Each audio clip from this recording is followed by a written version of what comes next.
정말 저도 마음에 힘들어서 그때도 제가 교회를 가시면 어떻겠냐. 제가 기도는 해드렸어요.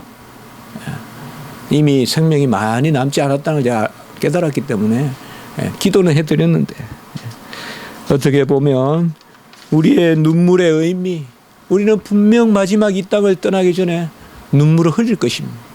그 눈물의 의미가 뭐냐.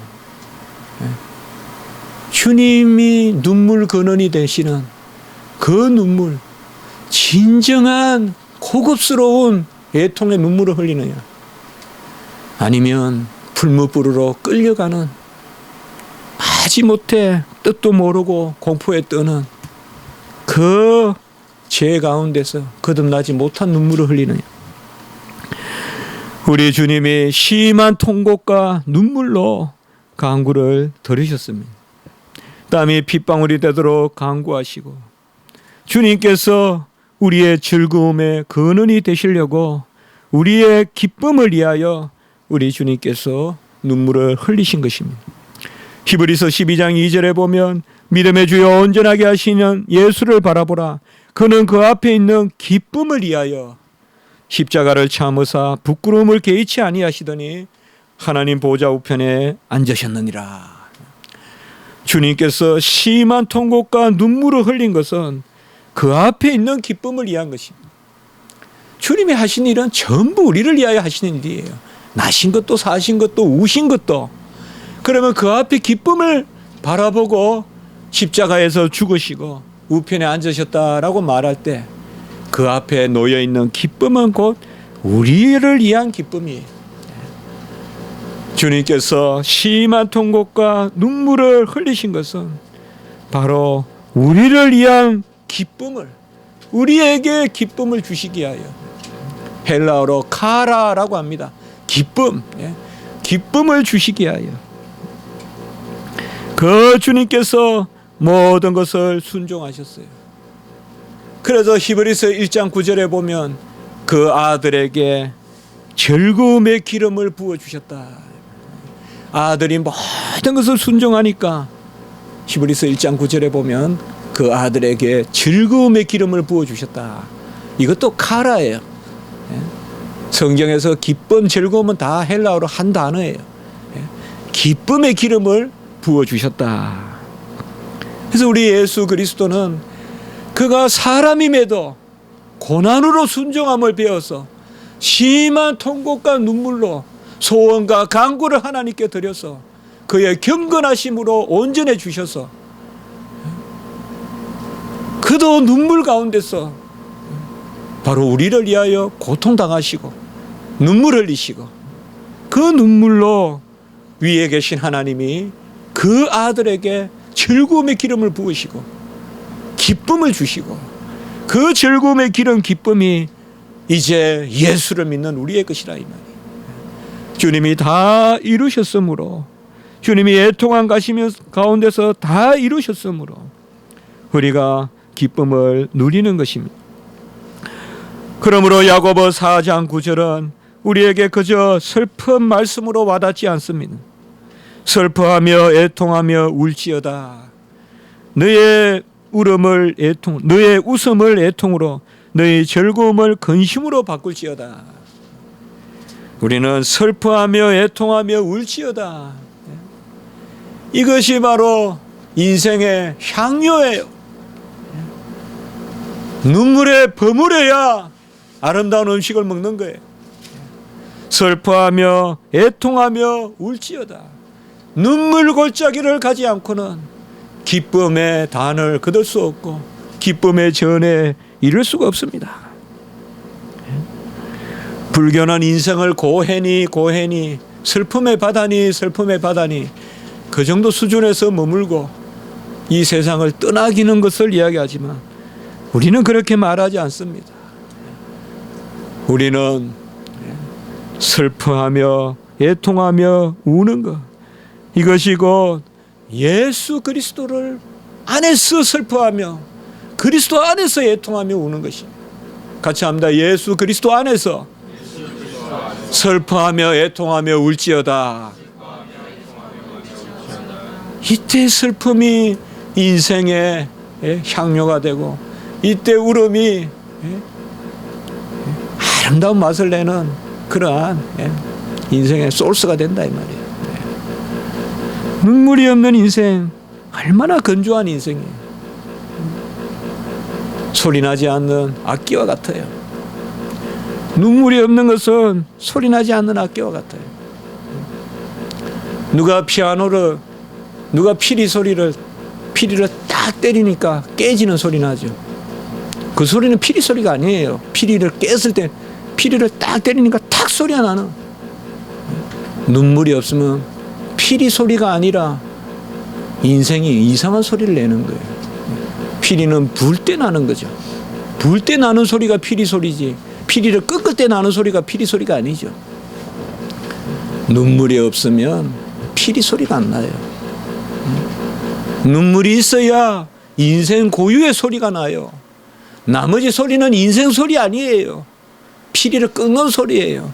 피리를 가지고 탁자를 투투투투 때리는 게 어떻게 피리 소리입니까? 그게 장단 맞춘다고. 그건 피리 소리가 아니죠. 우리 인생이 눈물이 없으면, 애통이 없으면, 슬픔이 없으면 그러한 깊은 내 영혼의 그 깊은 곳에 맑은 가락이 울려나네 그런 찬송을 드릴 수가 없어요. 우리가 깊은 그것이 슬픔이에요.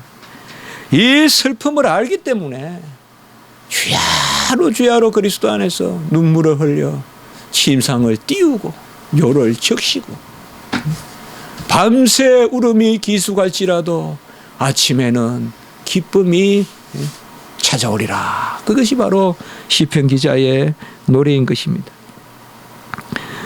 우리는 이 땅에서 애통하는 자가 복이 있다라고 이야기했습니다. 지금 우는 자는 복이 있습니다.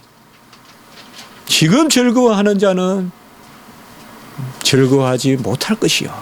지금 애통하는 자는 복이 있습니다. 조금 어렵더라도 그 울음에 그리스도 안에서라는 그러한 전치사구를 붙이십시오. 그리스도 안에서의 눈물, 그리스도 안에서의 애통함. 그러면 우리 주님께서 다 가져가시기 때문에 무엇이 그리스도의 왕국입니까? 심령이 애통하는 자는 복이 있나니 천국이 하나님의 나라가 그리스도의 나라가 그의 것이다 라고 말했다면 그리스도의 나라는 죽음이 생명으로 슬픔이 기쁨으로 고난이 희락으로 눈물이 영광으로 바뀌는 나라가 바로 그리스도의 나라인 것입니다. 주님이 이 땅에 오신 것은 아버지의 기뻐하심을 입은 백성들을 구원하시러 오신 것이에요. 지극히 높은 곳에서는 하나님께 영광이요 땅에서는 하나님이 기뻐하신 사람들 중에 평화로다. 여기도 그대로 보면 하나님의 기뻐하심의 백성 이렇게 되어 있어요. 우리가 헬라어로 유도키아라는 말 저번에 한번 같이 나누었죠. 기뻐하심. 하나님의 기뻐하심 가운데 있는 백성들의 평화로다. 이게 바로 주님 오셨을 때 천사들의 찬송이잖아요. 하나님께 영광이요 땅에서는 기뻐하신 사람들, 옛날 성경에는 기뻐하심을 입은 사람들 중에 평화로다. 원어에 보니까 하나님의 기뻐하심의 사람들 가운데 평화로다. 하나님은 그 기뻐하심으로 우리를 애정하셨어요. 그리스도 안에서 기쁘신 뜻대로 에베소 1장 5절 여기도 보면 기뻐하심의 뜻이에요. 아니면 하나님의 뜻의 기뻐하심이에요. 딱 명사를 썼어요. 우리는 다 형용사로 이렇게 번역을 했는데 좀 더 명사로 번역하는 게 나을 뻔했어요. 하나님의 뜻의 기뻐하심으로 이렇게 말이에요. 그리고 그 앞에는 하나님의 기뻐하심 가운데 있는 백성들 이렇게 하든지. 왜 우리가 이렇게 이야기할까요? 아들 안에서 기뻐하심으로 우리를 선택하신 하나님은 이미 아들의 울음을 예비하셨다 이 말이에요. 그가 심한 통곡과 간구로 눈물로 심한 통곡과 눈물로 우리를 위하여 소원하시고 간구하심. 바로 하나님이 우리를 기뻐하시는 것입니다. 눈물이 있을 때 하나님의 유도키야 기뻐하심을 기억하시기 바랍니다. 어떻게 보면 하나님은 우리가 가장 슬퍼할 때 가장 가까이 계십니다. 눈물의 근원은 기쁨의 근원이 되는 것입니다. 기쁨의 근원 되시는 예수를 위해 삽시다. 찬송도 있잖아요. 주님이 우리의 눈물 근원이고 주님의 우리의 기쁨의 근원이세요. 우리의 눈물은 이미 기쁨이에요. 우리의 눈물은 이미 기쁨이에요. 그가 너로 말미암아 기쁨을 이기지 못하시며 너를 잠잠히 사랑하시며 너로 말미암아 즐거이 부르며 기뻐하시리라. 스바냐 3장 17절에 나와요. 기쁨을 이기지 못하신. 요새 기쁨을 이기지 못하는 사람들 있죠. 우리 남 목사님 가정과 우리 김은지 전도사님 가정. 그냥 민서만 보면 막 기쁨을 이기지 못하죠. 그냥 얼굴에 그냥 써있죠. 그냥. 그 아버지의 기쁨. 하나님이 친히 이 기쁨을 위하여 눈물을 흘리십니다. 우리가 오늘 에레미야 많이 이해하는데 한 절만 찾아볼까요? 가장 간절한 말씀 같아서 에레미야 14장 17절 한번 펼쳐봅시다. 에레미야 14장 17절.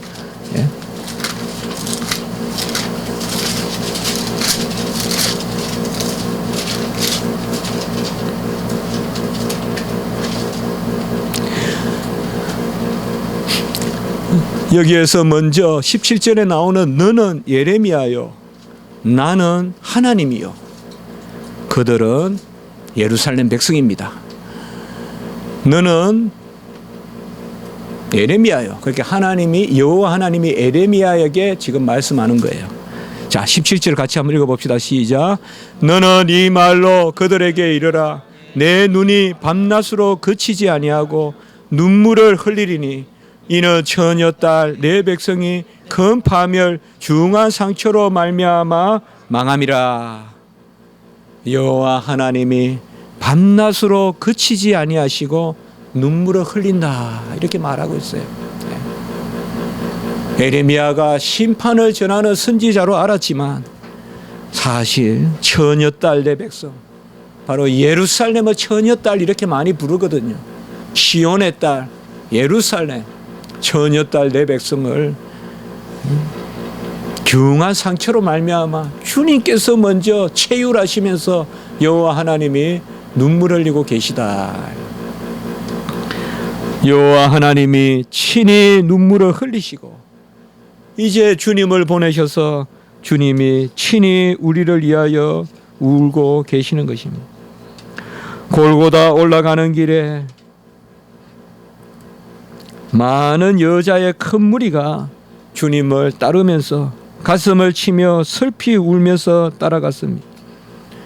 아마 그 가운데는 눈물을 흘리면서 주님의 발을 씻고 향유를 부었던 여인도 있을 수 있을 것이요.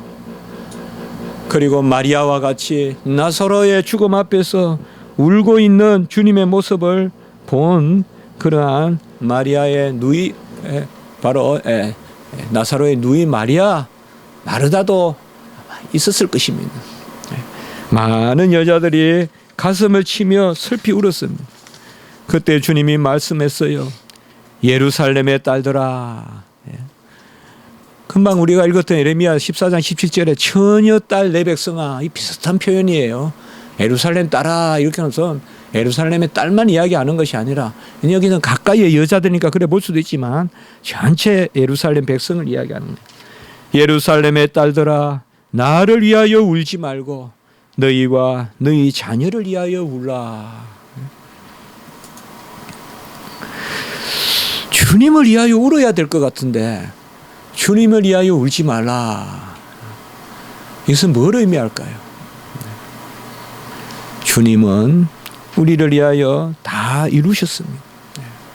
우리가 다시 십자가로 주님을 못 박지 않듯이 주님을 위하여 울지 말고 너희와 너희 자녀를 위하여 울라라는 말은 주님의 울음이, 주님을 위한 울음은 주님을 위하여 울으라고 주님이 오신 것이 아니라 우리를 위하여 울고자 오셨기 때문에 너희들은 부질없이 나를 위하여 울지 말고 너희 자신을 위하여 울라, 너희 자녀들을 위하여 울라라고 했어요.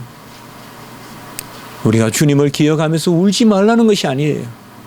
주님께서 다 우리를 위하여 우셨다는 것을, 그 울음을 이루셨다는 것을 인정하는 울음을 울으라는 것입니다. 우시기 바랍니다. 많이 우시기 바랍니다. 우리의 눈물은 공로가 아닙니다.